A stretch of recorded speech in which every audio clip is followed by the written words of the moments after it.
चामोर्शी तालुक्यातील कोणसरी सोमनपल्ली परिसरातील जंगलात भीषण वणवा लागल्याची घटना समोर आली आहे। या आगीत मोठ्या प्रमाणात वनसंपत्ती जळून खाक झाली असून लाखो रुपयांचे मौल्यवान वृक्ष, वनस्पती तसेच लहान प्राणी पक्ष्यांची जीवितहानी झाल्याची भीती व्यक्त केली जात आहे। स्थानिक नागरिकांच्या मते मागील काही दिवसांपासून उष्णतेची लाट वाढल्यामुळे जंगलातील कोरडी पाने आणि गवतामुळे आग वेगाने पसरली। सुरुवातीला लहान प्रमाणात असलेली ही आग वाऱ्यामुळे अल्पावधीतच भीषण स्वरूप धारण करून मोठ्या क्षेत्रात पसरली।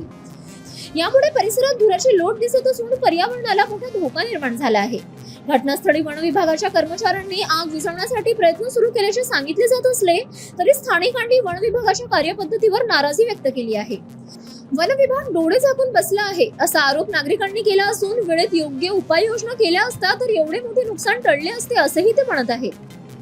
या आगीत अनेक दुर्मिळ वनस्पती, औषधी झाडे आणि वन्यजीवांचे मोठे नुकसान झाले आहे। याशिवाय जंगलावर अवलंबून असलेल्या स्थानिक आदिवासींच्या उपजीविकेलाही फटका बसण्याची शक्यता आहे।